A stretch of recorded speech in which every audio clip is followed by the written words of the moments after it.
Olá, sejam muito bem-vindos e bem-vindas ao IMPCast, o podcast que fala a sua língua. Eu sou Michele Rocha e hoje nós vamos falar sobre inclusão no futebol. E para falar sobre isso, eu estou aqui com o ex-jogador de futebol, Pedrinho Viana. Muito obrigada por participar desse episódio com a gente. Eu te agradeço, prazer mesmo estar aqui no INPE, estar participando desse projeto que vocês têm, que eu sou fãzão e vamos com tudo. Ficamos muito felizes em recebê-lo. Eu também tô mesmo, muito grato.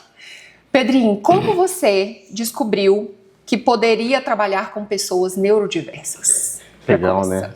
Eu não descobri, eles que me descobriram. Na verdade, assim, Mariana, quando as crianças procuram uma escola de futebol, ou os pais procuram uma escola de futebol, normalmente é porque querem ser jogadores de futebol, sonham com grandes coisas. E o modelo de escola que eu faço desde 2016, ele já é mais voltado para educação e diversão.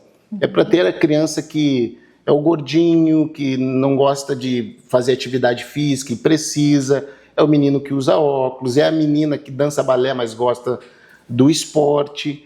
E aí, nesse modelo de aula, aconteceu de vir algumas crianças atípicas. Uhum. E daí foi quando a gente detectou que podia fazer uma coisa diferente, uma coisa legal, porque tudo que a gente fizer para criança atípica é muito melhor para as crianças não atípicas. Uhum. Tudo que a gente fizer para pessoas tidas com deficiência é muito melhor para as pessoas que não têm deficiência. Uhum. Por exemplo, a rampa, a cama, o banheiro. Eu sou grande, né? Grande para o lado. Mas o banheiro para pessoas que precisam entrar com cadeira de roda, para mim é muito mais confortável. Uhum. Então, seguindo esse modelo, as aulas a minha escola, ou os projetos que a gente está envolvido, ela não é só para crianças atípicas, né? A gente recebe crianças atípicas. Uhum. Mas o modelo de aula é pensando mais nessa criança que precisa de inclusão. Uhum. E aí não necessariamente ela precisa ser só atípica. Agora eu vou ter um aluno que ele tem paralisia cerebral. Uhum. Eu tive alunos que tinham apraxia. Uhum. Então é um modelo de aula que a gente criou e que a gente faz, que qualquer um, até eu gordo com 100 quilos, consigo fazer dentro das minhas limitações. Uhum.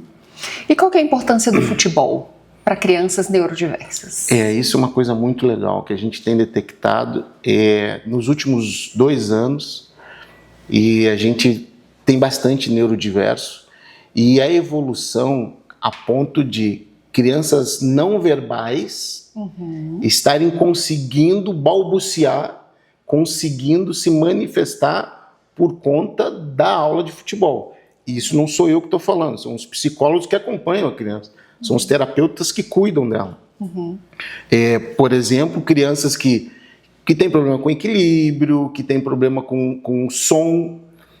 Tem um aluno especial, que eu vou evitar citar nomes, mas que a gente sempre bate palma muito, fala muito alto, e daí às vezes ele fala assim, você está me incomodando. Então, o modelo de aula que normalmente eu dou, quando é com ele, tem que ser diferente, porque ele quer fazer a aula, ele gosta de fazer a aula, mas o barulho excessivo incomoda ele. Uhum. Então, esse modelo para crianças atípicas, ele consegue ajudar na evolução tanto das funções executivas, que eu vou explicar um pouquinho, que é a memória de trabalho, a flexibilidade cognitiva e o freio inibitório, que, por exemplo, aquela criança que não para. É o freio inibitório dela que a gente precisa trabalhar. Então, algumas atividades que a gente faz com o futebol ajuda ela a melhorar esse freio inibitório. Uhum. E daí ela leva para casa, né? Tem uma brincadeira que antes de começar os exercícios, eu sempre falo, só quando eu falar, valendo. E daí eu brinco que vacina, Valéria, e ele leva para casa. Legal. E daí, na hora de comer, a mãe fala, só quando eu falar valendo. Daí ele fala, vacina, Valéria, Legal. Valesca, valendo. Então, é uma maneira de a gente usar o futebol como ferramenta para ajudar dentro de casa. Uhum. Que isso acontece muito. Claro, todo o tratamento com as crianças auxilia os pais em casa. Mas o futebol tem o poder por conta da televisão, do videogame, que ele entende que aquilo ali é possível. E daí quando ele vem para a escola de futebol e ele entende que ele é capaz, na velocidade dele, no momento dele, ele começa a entender que, cara, o mundo pode ser diferente para mim. E a gente tem visto muita evolução por essas questões. Legal. De praticar o futebol com esse olhar, não sei se seria um olhar diferente, mas um pouquinho mais humanizado. Acho que essa é a ideia. E você já citou aí alguns dos vários desafios enfrentados, né? Então, essa identificação do que a criança precisa e essa adaptação. Tudo isso é um desafio. Quais são esses desafios aí, outros desafios que você encontra? Eu acho que o maior desafio está no professor, no profissional e no pai. Porque o profissional, às vezes, a palavra não é incapacidade, mas por não ter o senso de cuidado com as crianças. E não é que ele esteja errado, é que às vezes ele foi preparado para ser bacharel. E o bacharel quer ganhar. Né? O grande treinador quer ser o melhor do mundo, quer disputar a Copa do Mundo, e ele não está errado. Só que nesse modelo, com esse tipo de criança, ou com as crianças que gostam do futebol, mas não têm a aptidão, talvez seja essa a palavra, as crianças que não têm o talento dos grandes craques, você precisa ser um pouco mais humano e ter um pouco mais de paciência para mostrar que ela consegue evoluir por ela mesma. Então, um exemplo, uma criança atípica, não verbal, mas que consegue botar o pé na bola, em algum momento ela vai conseguir conduzir a bola e chutar no gol. Então, por que ela não faz? Ou porque não foi estimulada, ou porque alguém falou que ela não era capaz. Então, eu acho que o maior desafio está no profissional que entenda esse propósito e aceite a condição, e no pai que não deixe se permitir, por conta das várias dores que já sentiu, de tentar com essa criança. Porque eu não tenho essas dores na família, mas os relatos que a gente recebe, assim, é de arrepiar, é de deixar a gente, assim, de cabelo em pé. Sim, é desafiador, né? É desafiador todos os dias. Porque o pai, muitas vezes, o pai, a mãe, a família, desiste de participar de algumas coisas, de algumas situações comuns, né? Como futebol, que precisa interagir, tem barulho, ele precisa de uma coordenação motora para chutar a bolinha, para fazer algumas coisas. E aí, nós mesmos, né, na condição de pais, já falamos assim, ele não vai conseguir fazer isso não, então eu não vou levar. Né? Então, assim, encorajar esses gente pais. Não, né? É isso que eu pergunto, a gente não permite, e daí que a criança se frustre. E se for uma frustração coordenada, uma frustração, ajuda ele a crescer, a desenvolver, né? Sim. Eu imagino a dor de um pai de ouvir determinadas coisas em escolas e tudo mais, e lembrando, né, na escola de futebol, na escola esportiva, a criança fica 40 minutos, uma hora e meia no máximo, né?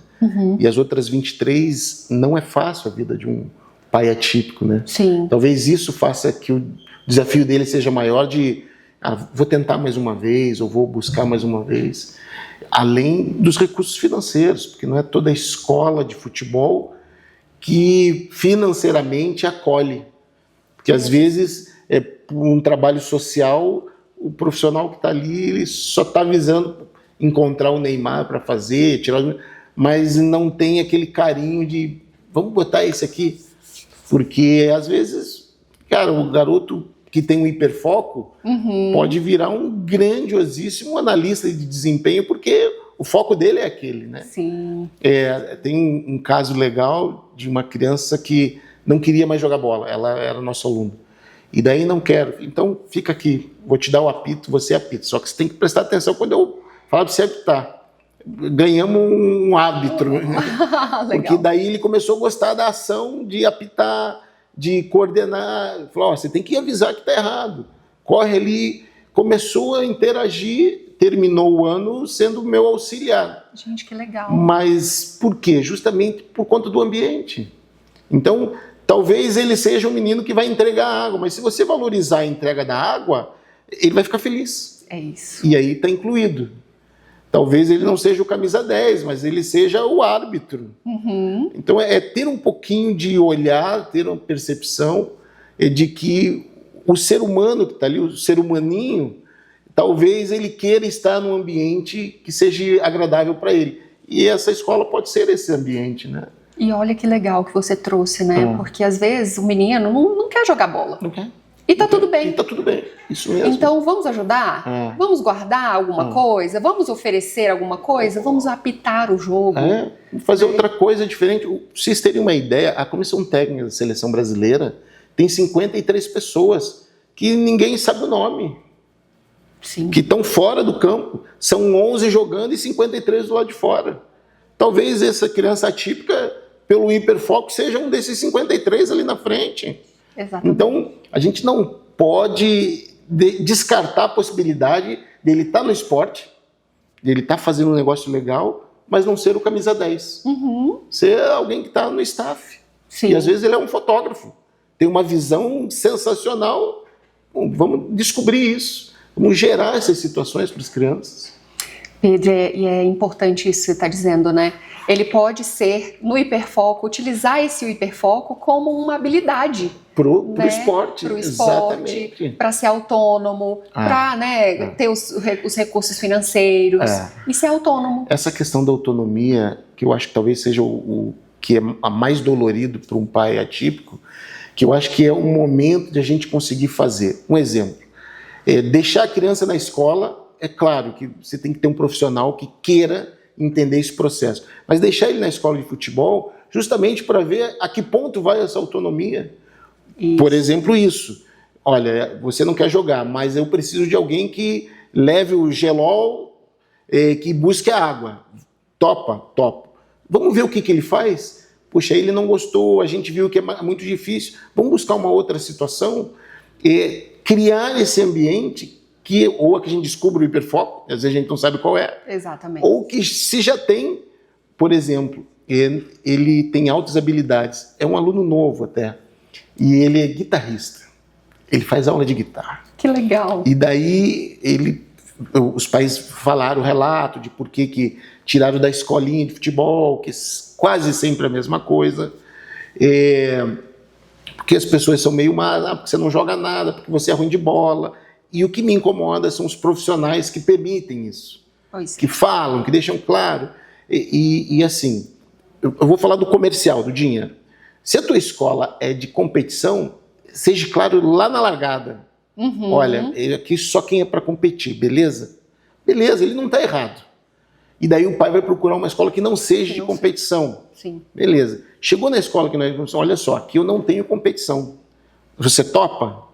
Top, então tá, pronto. Porque isso lá no início já faz a criança entender qual é o modelo de aula que ele vai ter, né? E daí esse aluno, o dia que ele chegou, que ele falou, porque eu tenho horário da guitarra, eu falei, cara, que legal.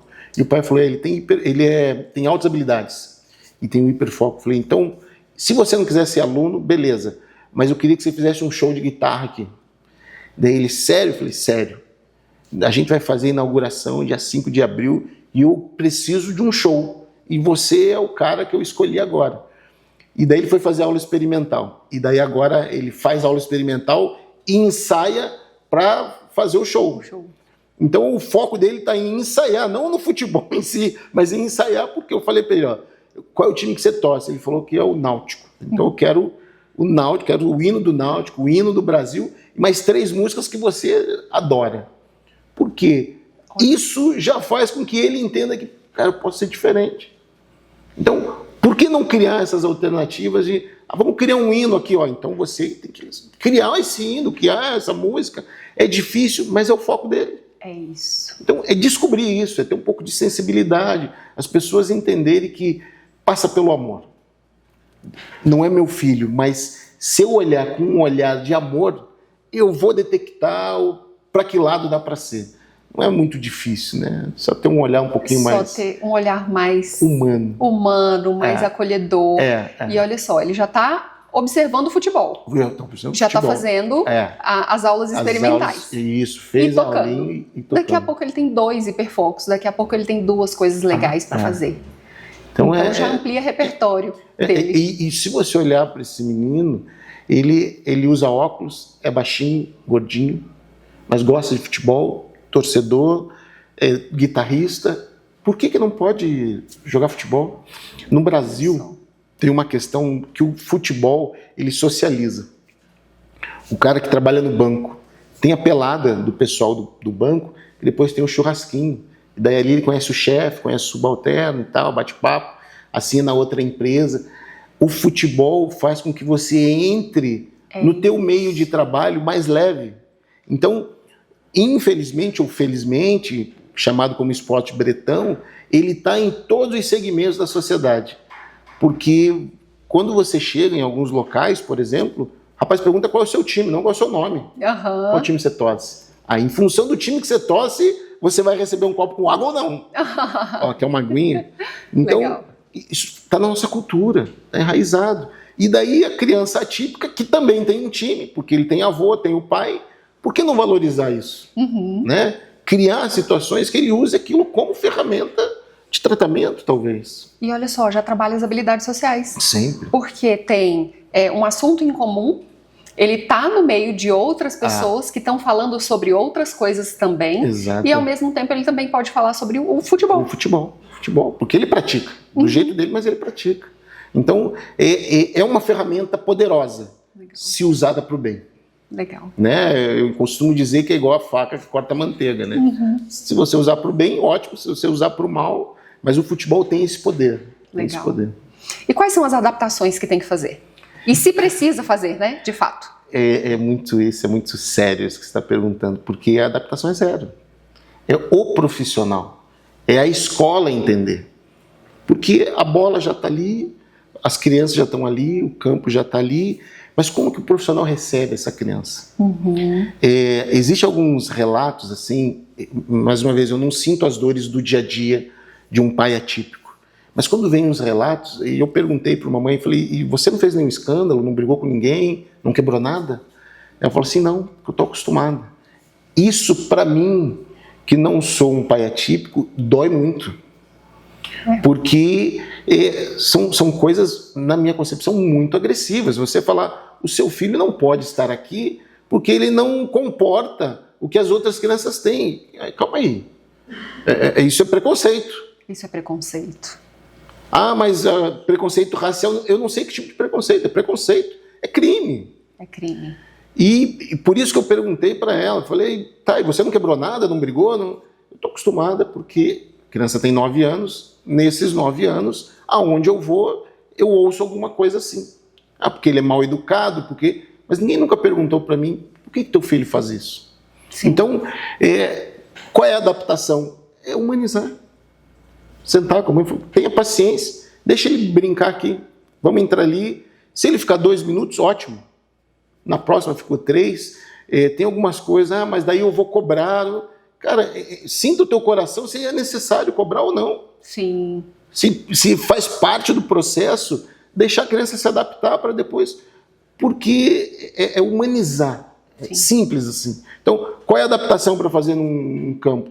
Humanizar. É humanizar. Simples. E isso que você trouxe, Pedro, é muito sensível. Porque a gente passa, né, como mãe atípica, né, falando que o Arthur tem 9 anos e é nível 3, nível 2, 3 de suporte. E aí me perguntaram, Michele, como é que foi a escolha da escola? A escola anterior falou que o Arthur não ia conseguir, que não estava conseguindo fazer inclusão, que ele não entra na sala de aula, que ele não se adapta, que ele briga, que ele terror e pânico. Eu sempre uso esse jargão do problema da escola. O problema da escola. Mudei de escola e fui para uma outra escola. E eu fui super apreensiva. Por quê? Porque já me disseram tanta coisa. Histórico. E Arthur tá lá, sentadinho, com feliz a turma dele.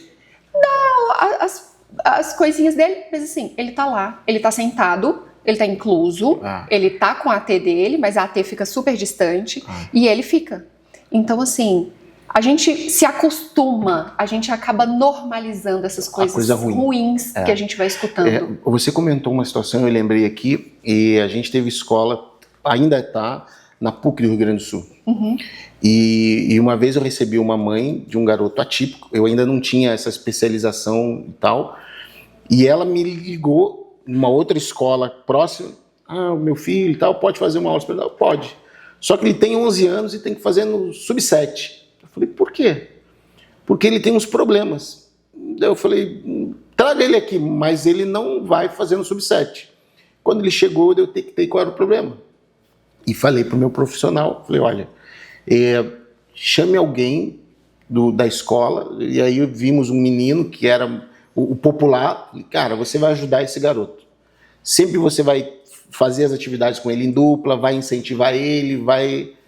E daí assim foi feito, e o menino fez a aula experimental, feliz da vida. Os pais começaram a chorar do lado de fora, porque viram que ele...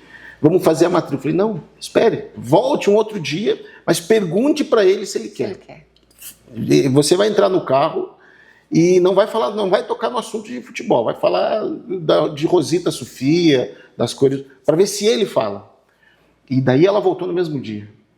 Olha, ele entrou no carro e falou, mãe, vamos fazer futebol. Eu quero fazer. Voltou. E assim a gente foi. Um laço bacana, ele foi evoluindo, foi crescendo.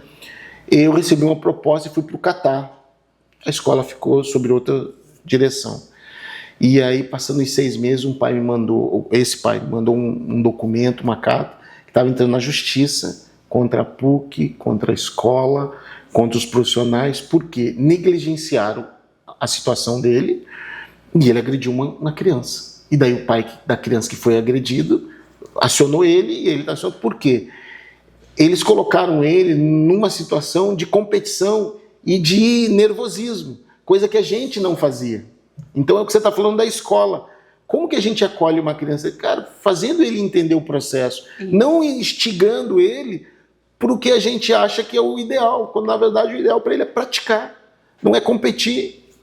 E daí ele já tem os seus pormenores de agressividade, foi estimulado, agrediu. A culpa é dele? Não. A culpa é de quem está ao redor dele que permitiu isso. Exatamente. E olha o que gerou, envolvendo instituições, judiciário e tudo mais. Então, mais uma vez, qual é a melhor maneira? É o profissional, os profissionais entenderem e os pais, junto com esses profissionais, proporcionarem isso. E não é difícil. E olha só a sensibilidade que você teve, né? Pegou a pessoa, o outro aluno mais popular. E falou, olha, você vai ajudar essa criança aqui. Tem uma coisa que a gente faz lá. Isso é muito legal. Que eu acho muito bacana, que é assim, sempre tem o que joga melhor e o que não joga bem. E sempre o capitão é o que não joga bem. E o capitão, ele tem direito ele é que faz escolhas, quando bate pênalti é ele que determina quem vai bater pênalti. E daí tem um determinado momento da aula que tem contratações. E daí o capitão intitula alguém, como se fosse o presidente, para fazer as contratações. Então, ele interage, ele participa, ele é o que delega, mas não é ele o que joga. Então, como que a gente faz a coisa acontecer? É unindo isso. É unindo. Porque, eu não sou bom, mas compensação sou eu que mando. Sou eu que dou o colete. E olha só, é um mundo ali dentro, né? É um mundo. Aconteceu isso já agora. Toda a última semana do mês é só jogo. E daí a gente tem uma criança atípica e ele nunca tinha jogado. E daí, não, você é o capitão. Não, mas eu não quero, mas é obrigado, pode ir. Tem que escolher. E daí naquela tensão de escolher e tal, no final até ele fez gol, saiu feliz da vida. Então é o modelo que você está propondo para que haja inclusão, né? Legal. E o mundo típico é assim. É assim. Eu tenho o gerente, eu tenho o supervisor, eu tenho o estagiário, eu tenho, né? E dentro do esporte tem esses espaços. Ninguém é igual a ninguém. Ninguém é tratado igual. Ninguém. Ótimo. Eu ouvi uma vez o diretor do Flamengo falando sobre o Romário. Romário, o melhor jogador do mundo, veio para o Flamengo ganhando rios de dinheiro. O salário dele era muito alto. E daí o diretor falou, cara, mas o que ele movimenta, ele tem que ganhar em relação ao que ele movimenta. Não posso tratar ele igual aos demais. Simples assim. Então, assim é o atípico também. É simples assim, eu não posso tratar igual, porque são mundos diferentes. Acaba se tornando o olheiro. Não é? Do Observador, esporte. Um observador lá para falar, essa criança fica aqui, essa criança é boa nisso, esse jogador é bom ali, esse é o capitão, esse é o centroavante. Não conheço muito de posição, mas assim, é sobre isso. É sobre isso. É encaixar essa criança na situação que você tem. Situação. O que você diria, Pedrinho, para os professores que estão... Porque assim, a demanda está crescendo, essas crianças estão, né, participando, estão nos ambientes sociais. E como é que você poderia falar para esses professores se prepararem para receber essas crianças?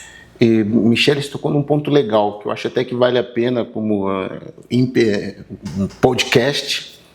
Talvez uma sugestão para o Instituto criar um modelo de curso para essas pessoas. E não estou falando curso técnico, estou falando um curso de acolhimento, de entendimento do que é as crianças atípicas. Porque muitas pessoas não sabem. Hoje eu sei porque eu participei de congresso, fui buscar estudar, a literatura está aumentando, então a gente consegue... E quando a gente fala desse profissional de educação física, tem duas diferenças bem legais. E assim, eu não quero ser polêmico, mas vamos falar do que tem que ser falado. Existe o bacharel e o licenciado. E daí a instituição que regula o bacharel e o licenciado não permite que o licenciado dê aulas fora da escola. Vou explicar para vocês. O bacharel é aquele que é treinador de natação, de vôlei, de futebol. Ele é preparado para aquilo. E o licenciado é preparado para escolas, para dar aula na escola. Lembrando um detalhe, na escola você pratica natação, futebol, o vôlei, e daí esse licenciado, se ele atravessar a rua para dar aula de natação, futebol, não sei o quê, ele é multado, porque quem pode dar aula é o bacharel. Parece confuso, mas vou explicar. O bacharel, ele literalmente estuda para ganhar. E o licenciado tem uma turma de 30 alunos, onde tem a menina que está menstruada, a menina que não gosta de futebol, o garoto que não quer nem saber de futebol, o que joga muito bem, o gordinho. Uma diversidade grande, e ele precisa fazer com que todos façam atividade, porque vale nota. Então ele é preparado para o caos. 2 bolas, 30 crianças, como vai ser? Aí quando você tira ele da sala de aula e dá para ele 30 bolas, todo o material e 30 crianças que querem fazer, ele está no paraíso, porque fica mais fácil. E no meu caso, eu sempre acho que a educação, o licenciado, não que o bacharel não seja educador, mas o licenciado, ele tem o processo pedagógico para fazer com que esse atleta, ou que esse aspirante atleta, entenda melhor a dinâmica do viver do esporte, não do esporte em si. Então, quando eu falo de acolhimento, esse cara do licenciamento, que é preparado para a diversidade, ele já tem isso captado. Como é que eu vou fazer para criar uma atividade que o menino que está de muleta, que o cara que é o craque, que a menina façam? Ele faz isso. Quando ele vem para um ambiente onde tem as crianças atípicas, para ele é fácil. Puxa, vou fazer aqui, vou mudar um pouquinho, porque ele já tem a paciência de esperar o momento de cada um. Enquanto que o bacharel, e não está errado, porque ele é preparado para aquilo, pode ser que tenha. Então, na minha concepção, quem é o melhor profissional para estar com as crianças atípicas? O licenciado. Só que ele não pode estar nas escolas. Nas escolas fora da escola. Né? Na escola educacional esportiva. Ele não pode estar por questões da legislação. Então, qual é o meu conselho? Fazermos algum curso, termos algumas atividades, seja de congresso, de seminários, para explicar o que é uma criança atípica. Você, como psicólogo, fala, Pedro, ele tem problemas assim. Talvez se fizer alguma atividade desse segmento, e daí quando você remete ao futebol, então, se eu fizer esse tipo de exercício, vai atingir o que ela quer. Eu acho que é essa visão. Se a gente unir as forças para deixar o profissional do vôlei, do basquete, do futebol atento às crianças atípicas, ele vai ter muito subsídio para ajudar na evolução daquela criança. Por quê? Ele faz uma atividade ao ar livre, às vezes, numa quadra grande, com mais pessoas, com materiais que tem as questões sensoriais, com atividades sociais, comunitárias, que isso ajuda ele. E aí é muito, na minha concepção, e aí você tem muito mais know-how para me falar, talvez seja muito mais legal do que estar numa sala com a psicóloga, fazendo atividade aqui, quando ele está pulando, ele tem que correr, ele tem que levantar, tem que abaixar, tem que suar, tem que transpirar. Isso pode ser um diferencial dentro de um processo de tratamento. É isso. Então, como que a gente vai fazer? Eu acho que o profissional que procurar, e tem congressos, tem pessoas preparadas para isso. A nossa literatura não tem muito, mas a gente tem pessoas muito, aqui no Instituto, tem pessoas sensacionais, você, a Paola, que tem experiência para ajudar um profissional da educação física a direcionar como olhar. Porque a atividade em si, você não precisa ensinar como fazer embaixadinha, mas como olhar para ela, como humanizar isso. Palavras, como usar as palavras.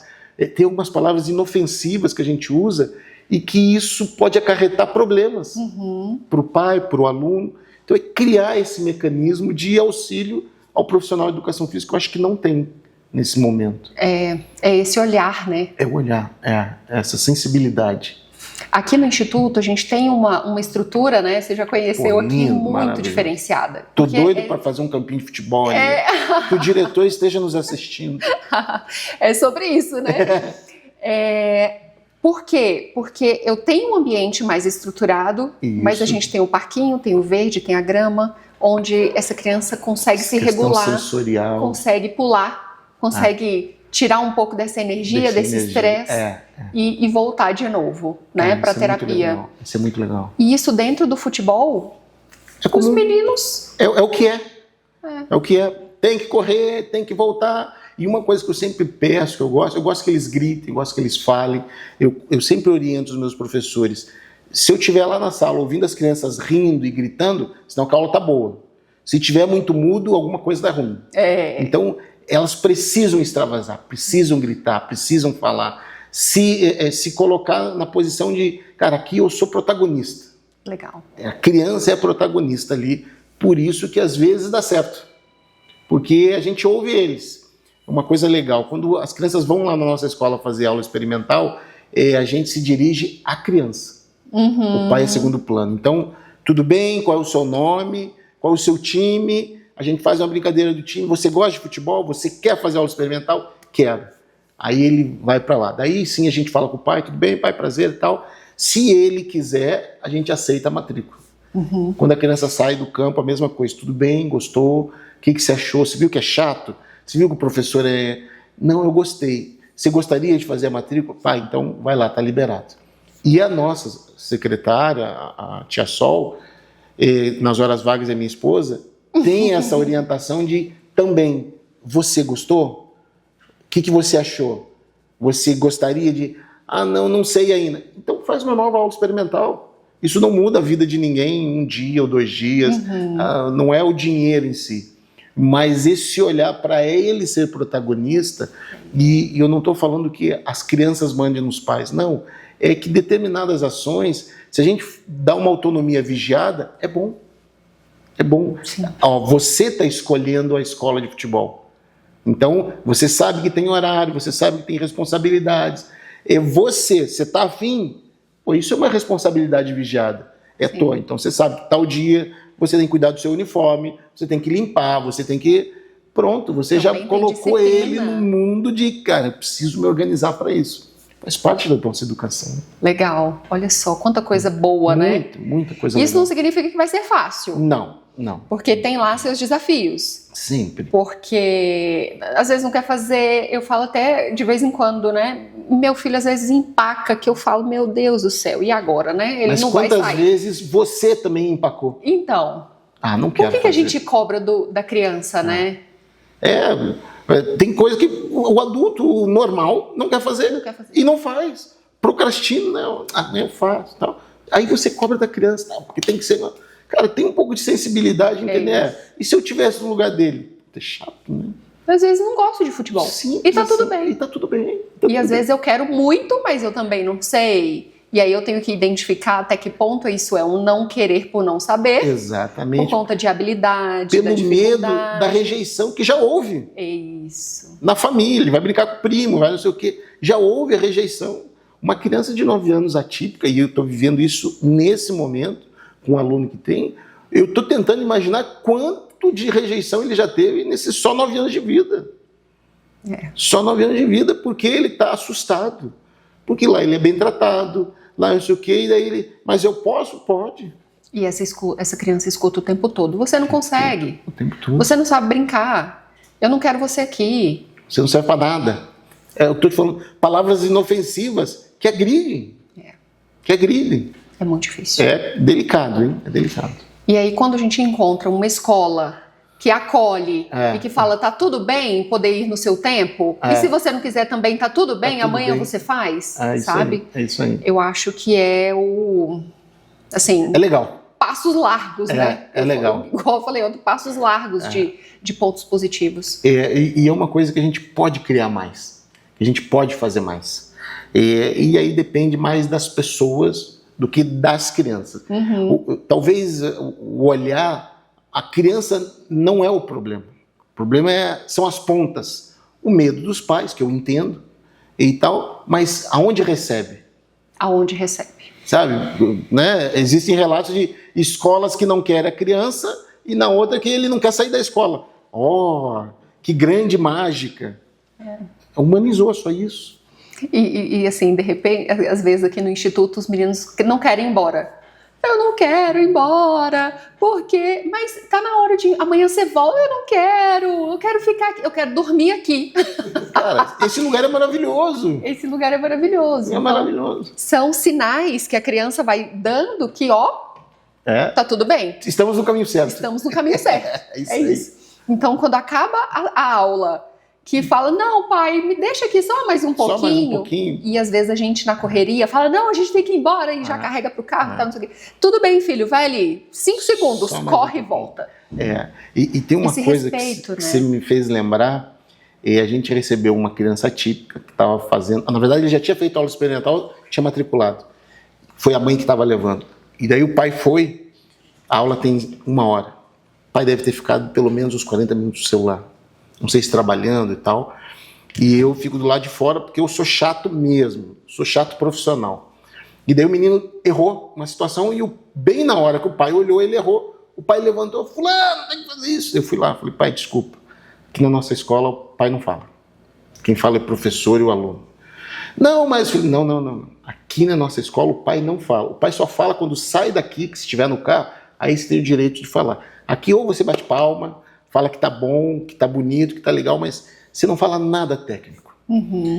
Ele ficou meio assim e tal, eu falei, vou te explicar. Aqui é o momento dele. Deixa ele com o professor, se ele tá certo, se tá errado, deixa ele resolver com o professor. Deixa ele resolver as situações dele ali. E eu achei que esse pai não ia voltar. De fato, o pai não voltou, quem voltou foi a mãe. A mãe que tá frequentando, eu acho que o pai não gostou muito. Mas se a gente não for duro, olha o problema que a gente tá criando pro garoto. Eu não vou mais lá. Quando meu pai vai... Ele fica me cobrando. Ele fica. Não quero mais. Não quero mais. Então, e eu sou chato a esse ponto, a ponto de, mas vou tirar meu filho. Cara, fica à vontade. Existem escolas muito melhores que as nossas. Só que aqui, a regra é nossa. É isso. Quem tem mais idade vai lembrar, tinha um diretor de futebol, o presidente do Vasco, chamado Eurico Miranda. Ele mudava a regra a hora que ele queria, era do jeito dele. E eu falo que eu sou o Eurico Miranda. Né? É do meu jeito. E a importância do papel da família, né? Da família. Qual que é a importância ali junto? E assim, tanto pro lado bom quanto pro lado ruim. O que acontece? Quando o pai não tem, ou a mãe não tem paciência de aceitar os erros, aceitar o tempo da criança ali na questão esportiva, eles começam a cobrar. E aí, um namorado da minha mãe falou que eu sou muito arrogante. E daí eu vi um profissional de alto escalão falando a mesma coisa do que eu falei, então eu não sou arrogante. Ou o cara também é. Por quê? Eu acho que quem manda ali é o profissional que está ali. Não é o pai, não é o avô, não é o tio. Por um detalhe simples. Naquele momento, o profissional que está ali, ele está preparado para ver se a criança está fazendo certo, não está fazendo certo, se está na velocidade, E quando não tem a paciência do pai, vai mais rápido. Cara, deixa o garoto. Deixa ele fazer no tempo dele. Deixa ele... Esse é um dos desafios da paciência da família. Hoje eu entendo. Puxa, já teve muitos problemas. Já veio de diversas escolas que não aceitaram. As pessoas recriminam e tal. Entendo. Só que aqui tem que ser diferente. É isso. E aí, na outra ponta, aquele pai que é muito permissivo. Que, cara, vamos usar esse momento do futebol ou da escola esportiva para a gente ver se ele tem autonomia, para a gente botar dificuldade, para a gente ver até onde ele vai.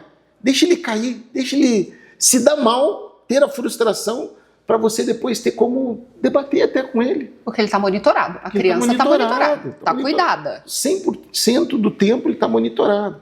Então, eu entendo que não é fácil, mas se você tem um profissional que entendeu esse propósito, que está te ajudando, aceite. Sim. Porque a família é a base de tudo. Pô, Pedro, mas você só fica 1 hora com meu filho. Eu entendo. Você fica 23 e não é fácil. Mas essa 1 hora, se você entender o propósito, você pode usar essa 1 hora, pelo menos mais 20. Ó, lá no futebol funciona assim, hein? Você lembra? Ó, se você não fizer o futebol, o que você acha? Olha o futebol. Se é uma coisa que ele gosta, use a favor dele. É isso. Então, essa troca, esse passe de pai, profissionais e tal, ajuda nesse menino. Por uma coisa simples. Todos nós queremos ser acarinhados. Todos nós. Queremos o contato, queremos o amor, queremos... E aí esse ato de amor, de deixar você se ferrar, de deixar você ter a frustração, isso é um ato de amor também. Para quando você se frustrar, você vai falar, calma aí, mas eu tenho quem recorrer. Pô, pai, olha o que aconteceu e tal. Pô, meu filho, se você fizer diferente, se for assim... Gera diálogo. Gera diálogo. Geram situações que ele está te buscando. É isso. E eu não estou inventando a roda. Eu só estou falando da gente ter um pouquinho de amor. Que às vezes a gente confunde, Michele. Por exemplo, a gente acha que ciúme é amor. A gente acha que possessão é um tipo de amor. A gente acha que superproteção é amor. A gente acha até que o sexo é amor. Sim. Quando não são coisas distintas. Amor é cuidar da pessoa. Amor é se responsabilizar, mas entender que a pessoa também tem responsabilidade. Somos indivíduos, seres humanos distintos. Então, o que é bom para você pode ser bom para mim, mas vai ter uma outra conotação dentro de mim. Sim. E quando a gente tem uma criança atípica, a gente não sabe o que está na cabeça dela. Então vamos deixar ela explorar, falar e ter o amor de entender, cara, se ela está falando isso, por quê? Vem cá, meu filho, por causa disso, vamos fazer isso. E assim, não é ser permissivo, mas o não, o respeito, é parte do amor. Sim. Pô, claro que você não vai ser uma pessoa rude. Sim. E aí não é amor. Estou falando de amor. De entender que, meu filho, nesse momento não dá por causa disso. Eu tenho que falar 1000 vezes. Fale 1001. Fale 1001. E isso faz parte do que é amor. E eu só estou falando isso, Michele... É o educar, né? Porque não tem cartilha de como educar. Sim. Não está escrito, olha, Michele, se você fizer isso, dá certo. Isso não é verdade. Sim. E o que dá certo no seu filho, no primeiro, não dê no segundo. Talvez não dá no terceiro. Então, como que a gente faz isso? É no dia a dia. É tendo essa sensibilidade de amor mesmo, de entender que, cara, eu preciso ajudar o meu filho, mas ele precisa ter autonomia. Ele precisa crescer com isso, porque, teoricamente, os pais vão primeiro do que os filhos. Sim, a gente até estava falando sobre isso, né? Nos bastidores aqui. Nos bastidores, E como é que faz depois? Será que alguém vai ter paciência? Será que alguém vai fazer isso pelo meu filho? Então, esse momento da infância, da escola, do esporte, serve para a gente dar essa autonomia para quando ele está mais velho, entender que, pai, foi legal, foi bom ou não. E a nossa vida mudou, né? Porque os meninos, antes a gente brincava na rua. Eu, pelo menos, andava de bicicleta, minha mãe ficava na porta, eu andava de bicicleta e caía, ela falava, levanta e vem de novo. Então, assim, hoje os meninos não podem cair. Esses dias eu tava andando, faz um tempinho, eu tava andando com o Arthur na rua que eu moro em apartamento, né? E aí é outra vida. Aí eu falei, filho, isso é um meio fio. Olha só, aqui é alto, aqui é baixo, tá vendo? Aí ele caiu, machucou a canela, aí ele machucou. É isso, faz parte das vivências. É isso. Né? Então, assim, ele precisa ter equilíbrio e muito dessa superproteção. Eu me policio o tempo todo. Porque eu quero colocar embaixo da asa. Eu acho que é normal, sabe? Eu acho que é normal. Tem uma coisa que a gente detectou lá na escola, bem legal. Quando está choveu, as mães perguntam se continua a aula. Os pais perguntam que horas vai acabar a aula. E daí eu sempre falo, só paro a aula com raio. Se tem raio, não tem aula de futebol. Vai correr na chuva. Mas se tem chuva, não quer que pegue chuva, não traz. E daí esses dias um toró, os alunos, e aí eu olhei lá para fora, só tinha pai, falei, tô tranquilo. Aí, meio da aula, Soma, telefone para você, eu falei, não vou não. Porque já sabe. Já sabia, imaginava o que era. Pedro, tem uma mãe, eu falei. Aí terminou a aula, eu falei, liga para ela. Daí ela, eu queria só saber se você tirou as crianças da chuva. Eu falei, não tirei, tá ensopado aqui, todo sujo, vai melar seu carro todo, mas tá numa felicidade. É isso. Daí ela, ai, Pedro, tá bom. Então, é assim, se for vigiado, a gente não está falando que vai botar ele em risco. Exatamente. Não é uma mas se é vigiado, não é uma exposição a risco. Mas se é vigiado, cara, vamos deixar eles cair. Vamos deixar ele vivenciar. É isso. Vamos deixar eles ter a sensação do, cara, eu consigo fazer. É ralar o joelho e ir pro chuveiro e sentir o ardor do... O metiolate hoje não sente dor. É verdade. Como é que faz? Antes você machucava e engolia o choro para não passar o metiolate. Tá doendo? Não, mas eu tô vendo. Não, mas tá tudo bem, não precisa nada. Quer um remedinho aí? Não precisa. Tá tudo bem. Então, mudou, a vida mudou. E eu acho que a gente precisa se adaptar. A gente precisa criar alternativas para as crianças não perderem ou para que elas tenham um pouco do que nós tivemos na infância. Que são coisas simples. Hoje a criança, por questões óbvias de segurança e tal, a gente não deixa a criança ficar na rua sozinha. Às vezes você não deixa... Eu não sou tão velho assim, mas sou do século passado. Final do século passado. A escola que eu estudava, que eu ia para a escola com 5 anos sozinho, minha filha com 10 anos eu não deixava ir. Falei, mãe, você falou, mas eram outros tempos, Pedro. Não tinha tanto carro, as pessoas conheciam, sabiam e tal. Hoje você não deixa. Não. Então, que tal a gente adaptar isso? Para dar essa liberdade vigiada, para fazer a coisa certa, para criar situações de problema, de dor, de frustração, de lesão. Vamos criar, vamos ver. Só que você sabe que está tudo vigiado. É isso. Passa por isso também, né? Isso faz parte do desenvolvimento. Faz parte da educação. Os meninos não sabem nem o que é chuva. Tem. Arthur esses dias estava andando comigo, filho, tá chovendo. Ele colocou a mão assim, chuva. Chuva! Isso é chuva. Bicho, fruta, ninguém sabe o pé. Se você pergunta para o Arthur, você acha que ele conhece melancia? Conhece. Pergunta se é pé de melancia. Não sabe. Não sabe. E não é culpa dele, a maioria não sabe. É o mundo que mudou, né? Mudou. E a gente nessa correria, não pode subir na árvore. Nessa correria, aí os meninos, qualquer coisa que acontece também machucam. E o machucado machucado. Eu tenho 3 filhos, né? A minha filha mais velha tem 27 anos, eu já sou avô, não parece, mas eu já sou. E o meu filho do meio, infelizmente, ele não conseguiu ser amamentado, porque na primeira gestação ela teve um problema no bico do peito, daí quando ele nasce, 3 anos depois, voltou a inflamação, ele teve... Mas o Pedro, ele é o maior consumidor da Unimed, e ele está com 24 anos. Olha só. Eu não lembro o ano que ele passou sem ir pelo menos 4 vezes para o hospital. Então, são coisas de gerações diferentes. É a inflamação de ouvido, é a inflamação de... Por quê? Porque não tem anticorpos, porque não sei, mas é diferente. É diferente. Então, e cada filho um é diferente do outro, a gente sabe.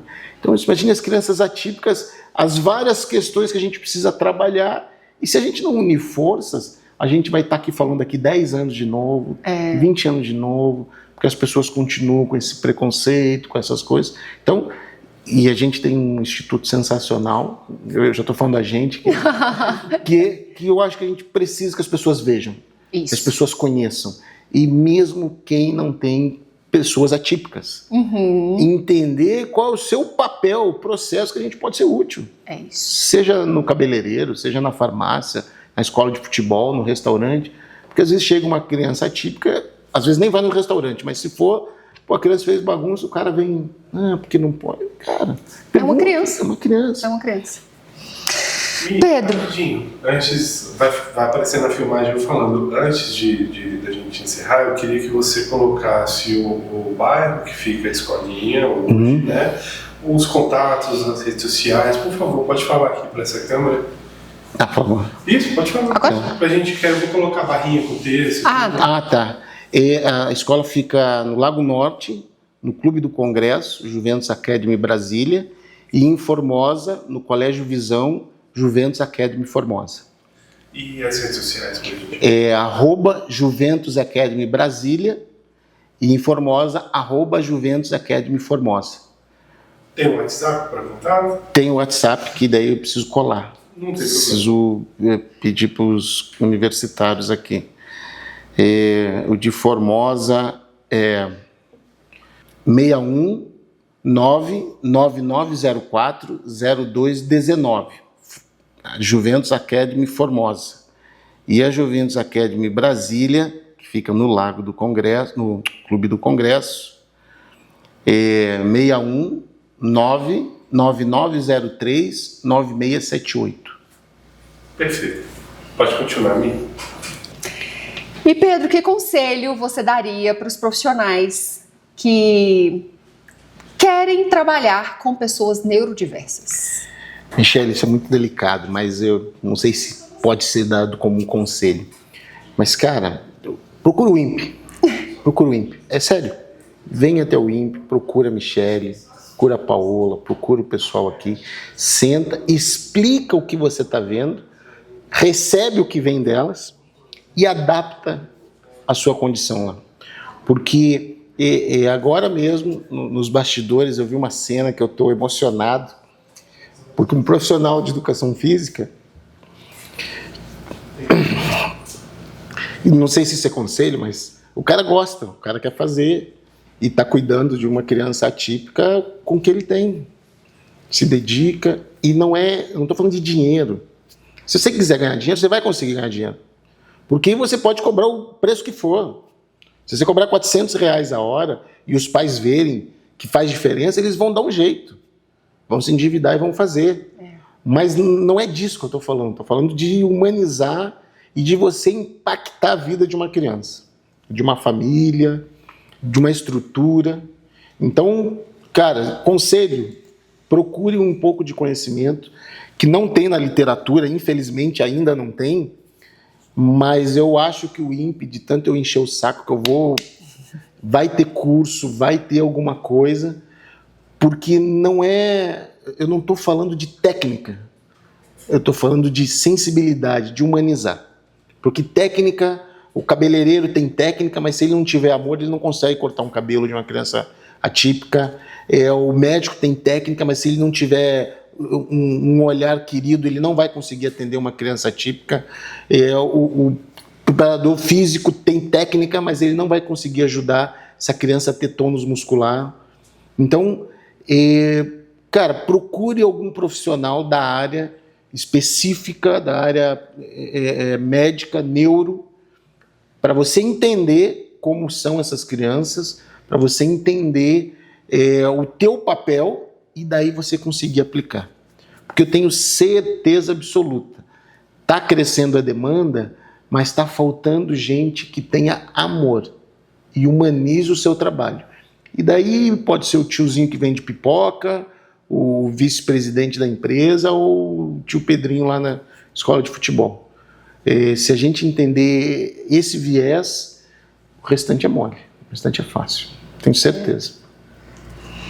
Pedro, muito obrigada por toda essa troca, por tanta informação, por enfatizar esse olhar humanizado, esse olhar acolhedor, paciente, né? E o olhar individualizado para cada criança. Porque quando a gente fala de neurodiversidade, cada um é um. Cada um é um. Né? Nenhum autista é igual a outro. E isso, eu não sou igual a você, que não sou igual ao Thiago, que não é igual, né? Então nós também somos diferentes. E por que a gente cobra tanta normalidade? Tem uma coisa que às vezes nem filhos gêmeos são iguais. Nem filhos gêmeos. Você é da mesma barriga, um minuto diferente e são iguais. Então, sim, Michele, eu de fato quero agradecer muito. Estou sempre à disposição de vocês. Vamos voltar a falar nessa questão de ajudar as pessoas a se desenvolverem para esse lado. Seja curso, seja palestras, alguma coisa que a gente consiga levar para mais pessoas. Existem profissionais muito bons que podem nos ajudar, mas precisa que a gente divulgue, que a gente fale. E normalmente são pais atípicos que estão envolvidos. Mas tem gente que não é pai, que não sente essas dores, mas pode. Sim. O melhor, deve. Então, cara, conte comigo. Estou muito feliz de estar envolvido nisso aqui com vocês. Para mim é um aprendizado gigantesco, tu não tem ideia. E eu ainda não estou preparado para ver e ouvir determinadas coisas, porque eu sei que a vida das pessoas que têm filhos atípicos não é fácil, não é barata, né? Porque requer um monte de cuidado que, infelizmente, ainda não é possível no SUS, mas o que a gente puder fazer, e eu não estou falando de deixar de cobrar, estou falando de a gente dar humanização para mostrar que é possível com pouco, com muito, É isso. Eu quero agradecer mesmo ao INPE, agradecer a você, a tua equipe, que sempre me trataram com tanto carinho, e eu estou disponível sempre que vocês precisarem. Muito obrigada. Estamos aqui de portas abertas. Que bom. Eu quero convidar vocês aí ao nosso escritório também. Legal. Ali Fico no muito... Clube do Congresso, a Juventus Academy aqui em Brasília, e tem a Juventus Academy lá em Formosa. Então, vocês estão convidados a vir tomar uma água gelada comigo. Muito obrigada. Estaremos lá. Obrigado. Vamos visitá-lo. Gente, mais um episódio aqui de tirar o fôlego, troca de experiências aqui, né, com um profissional incrível, sem palavras. Mas até me emociono também, né? Porque meu filho fica ali em todo esse aparato, né, de profissionais, e a gente precisa, né? Depende que esses profissionais sejam um pouco mais humanizados. Eu acho que essa é a palavra. Exatamente. Simples e muito assim. Obrigada. Eu que te agradeço. E chegamos ao final de mais um episódio. Se inscrevam no canal, sigam a gente nas redes sociais, clica, comente, compartilhe para que essa informação chegue ao maior número de pessoas possível. E até o próximo episódio. Até lá!